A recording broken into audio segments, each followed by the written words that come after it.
First, we'd like to honor all the loving and supporting parents for encouraging their children to participate in this tonight's event. We couldn't have done it without you. Ms. Aparna has built the Rising Scholars of Canada program to invest in children's education and build a program where students can shape their creative minds and explore the endless opportunities this program has to offer. She teaches all days of the week in various locations, such as Scarborough, Markham, and now downtown in Stouffville. We know how hard she works because we see it all the time. This is precisely why we were all so happy to learn that CTCC recognized her to be the best young entrepreneur this year.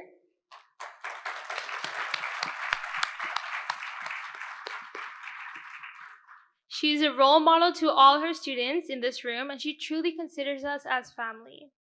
She has helped us build a bright and successful academic career, and as a teacher, she never failed to bring the best out of each and every student. She's probably busy organizing something or another right now, but let's give her a round of applause for all the work she's put into making this event possible.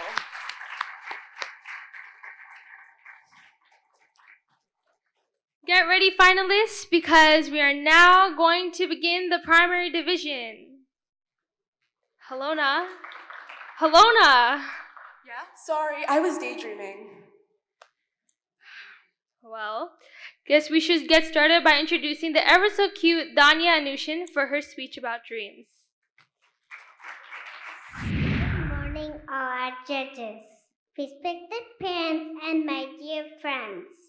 My name is Danya, and I started senior kindergarten this September. I am here to talk about dreams.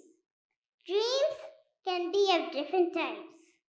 Every great dream begins with a dreamer. We should all have a dream in life. This will help us to work towards our dreams. All our dreams can come true if we have the courage to pursue them. Dreams can be of different types. While we're encouraged to have dreams in life, there are some people who do lots of daydreaming. For example, if you're daydreaming now, you will not hear what I'm saying. Daydreaming at school, or when you're supposed to do something, should not be encouraged. This will not help you learn. Dreams can be of different types. The other type of dream is the ones that come while you take rest. Of course, some of these dreams are quite scary when you have them while you're asleep. So always remember to have some sugar under your pillow so that you can have sweet dreams. Thank you.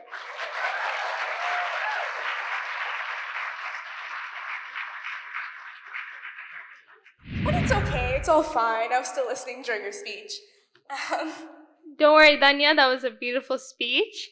Now it's time for Rakshan Krishna Kumar on his speech about how to help the earth. Good morning, everybody. My name is Rakshan. Do you know how to save the earth? Let me tell you about that. Every drop of water counts. Every pile of garbage hurts. Each little bee needs our help. Why are we protecting Mother Nature? We need to start right now to save the earth. As you walk down the street, pick up the garbage and put it in the bin. Don't play with trees and break off their branches. Stop using fuel. Instead, walk or bike to school. We should all know how much pollution is entering our world. Turn off the light when you leave the room. That saves a lot of energy. We need to start now to save the future. Like I said, every drop of water counts. So next time you brush your teeth, turn off the tap. We should make Earth Day every day. Thank you.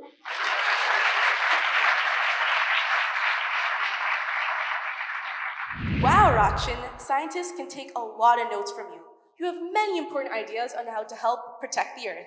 Yes, everyone remember, every drop of water counts. Maybe Rakshan will become an environmentalist one day. Let's hope so.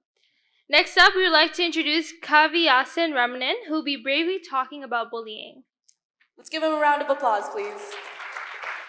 Good evening, my honorable judges, parents, and friends. My name is Kavyasin Ramanan. Before introducing my topic, I'd like to share a personal story that I experienced at school. One day, when I was playing basketball with my friends at recess, some grade 5 boys came to court and watched us play. We were all playing the game until one of the grade 5 boys came up and grabbed the ball from me. I didn't quite know why, so I asked him to give the ball back. But he threw the ball at my face and said, "You are a loser." He did the same to my friends too. Well, what do you think about this action, friends? Yes, it is absolute bullying. Does anybody know what bullying is? Bullying is when one person or a group deliberately tries to make someone upset, scared, or shamed. Like in my experience, I was very upset. I told them to stop or I'd tell the teacher. But do you know how they reacted, friends? They humiliated my name by calling me Kevi Asin instead of Kavi Yasin. I physically and verbally got bullied, and I'm sure that we all would have been bullied at least once in a lifetime. Bullying is a very serious matter that we all should be aware of and take into consideration. Bullying can often have painful effects, such as emotional distress, substance abuse, missing school, and sadly, suicide. According to recent studies, 20% of students are skipping school to get away from bullying. 15% of students are being bullied, and 10% of students are even switching school to start all over again. But why should these kids be the one changing when bullies roam free all over the place? Why should people give in to bullies? I think we should stand up for ourselves with confidence. My mom always tells me to stay calm but fearless to stand against bullying. All right, let's see how to prevent bullying.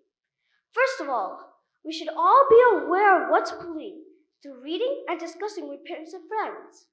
Second, to help ourselves, we could act positive and redirect the bully's target. Finally, we could ask any teacher or any other adult to overcome the situation with no harm. Therefore, I promise to speak up when I see bullying, reach out to others who are bullied, be a friend when I see bullying, not join who are bullying. What about you? Thank you for your time and opportunity.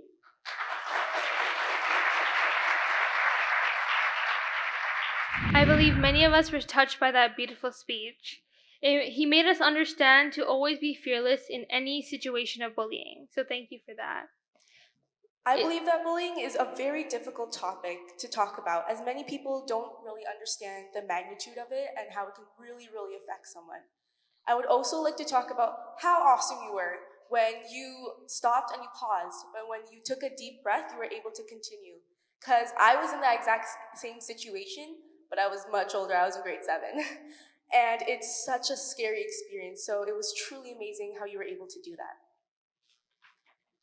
Well, next up, we have Rishi Vijay, who will be talking about why we should make more mistakes. Err is human. You and I were born to make mistakes. Good evening, everybody. The biggest mistake I made was not yes to my mom as she signed me up for this. Oh boy, don't we all hate making mistakes?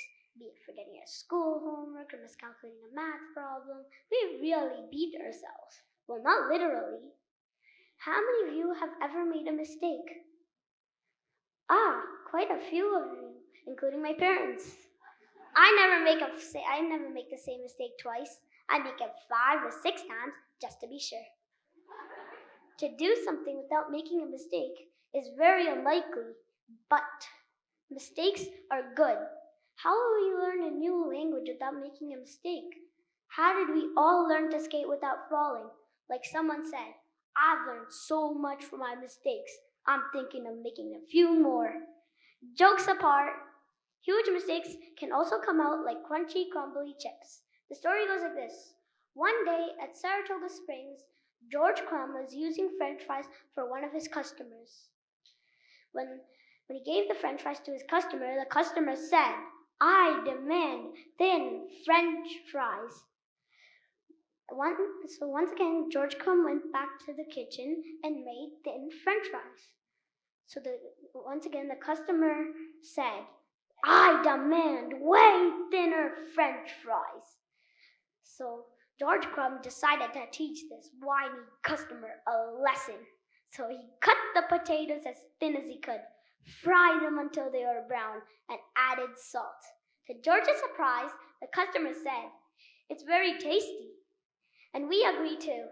And that, my friends, is the story of the invention of chips. Little boys like me make mistakes, lots of them. For instance, I sit at the dining table without washing my hands. Sorry, Mom. But Fallberg's mistake of sitting at the dining table without washing his hands led to the discovery of artificial sweetener. Ta-da! Saccharin. Ta-da! Post-its, microwaves, penicillin, why, even the Slinky are all results of mistakes made. In conclusion, we are all allowed to make mistakes. The thing is not to let the mistakes define you.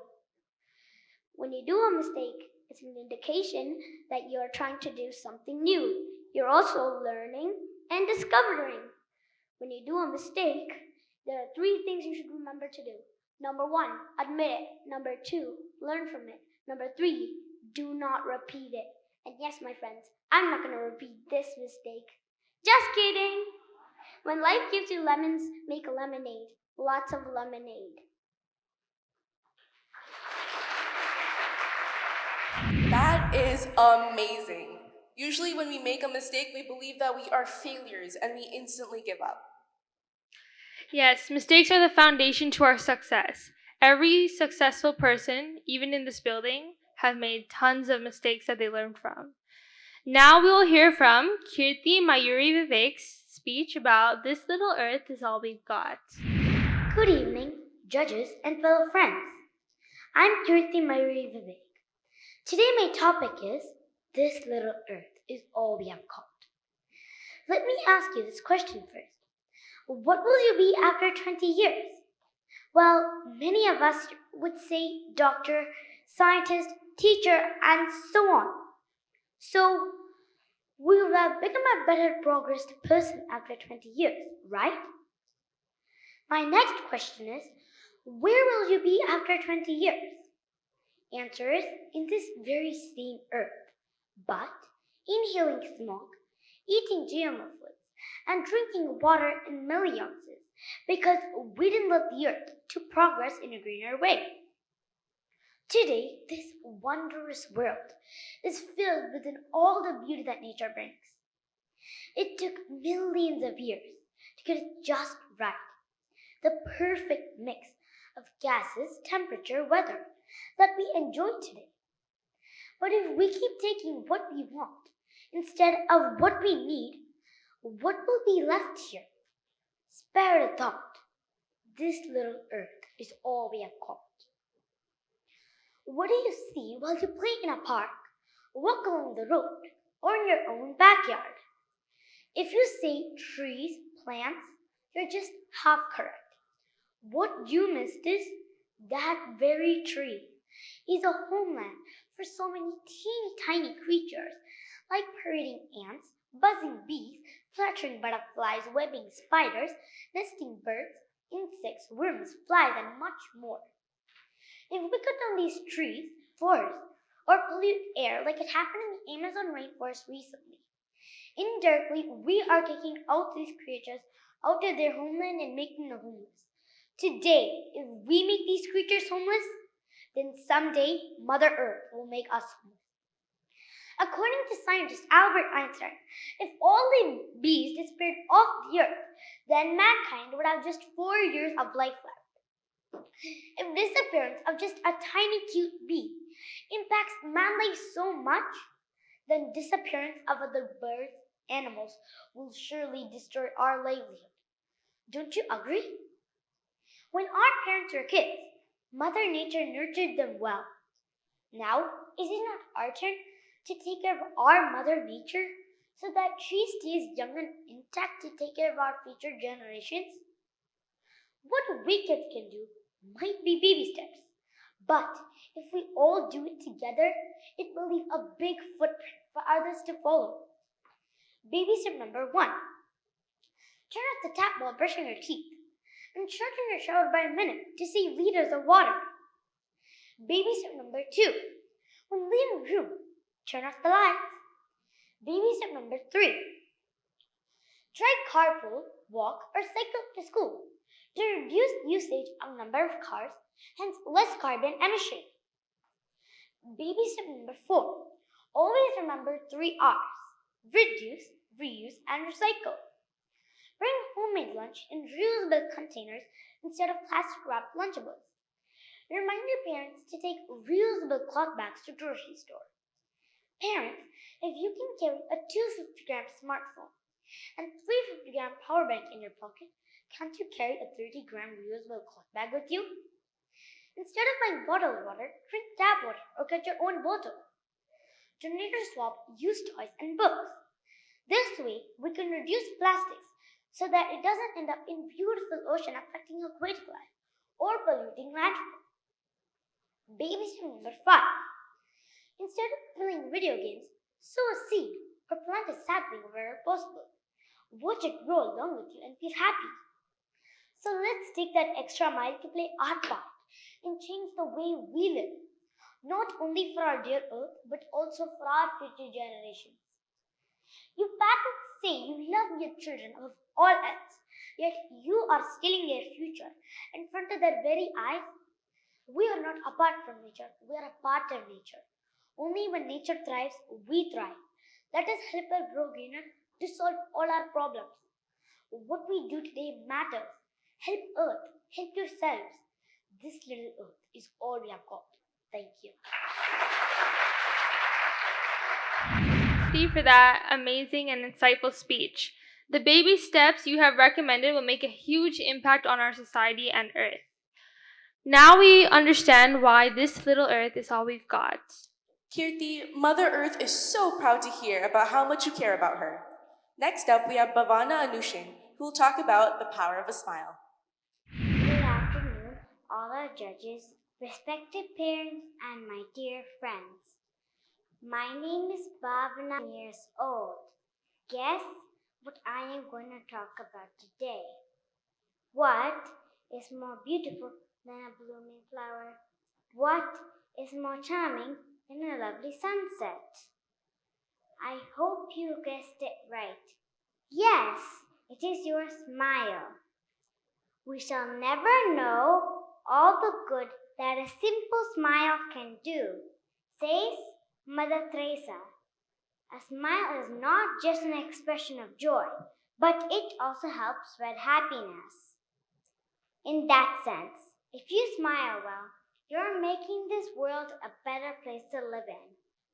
Imagine if all the people you met each day would smile, how great happiness it would bring to all of us.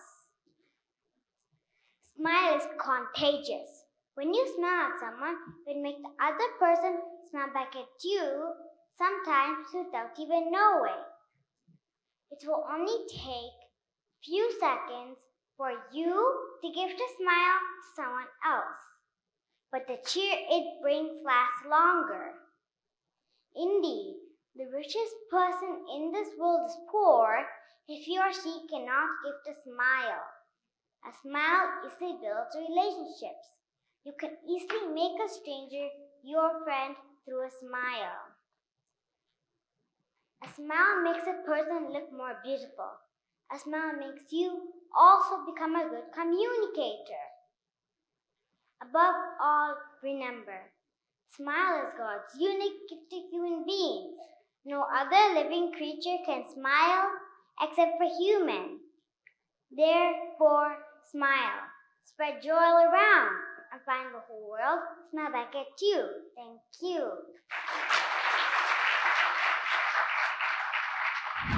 You are totally right, Bhavana, as a smile will only take a few seconds to give, but it is the greatest deed you can do on a daily basis. Now, hearing your speech, I will always remember to smile. You never know how much a smile can impact someone. For a 7-year-old, you know so much about a smile, and you have reminded us all what its power truly is.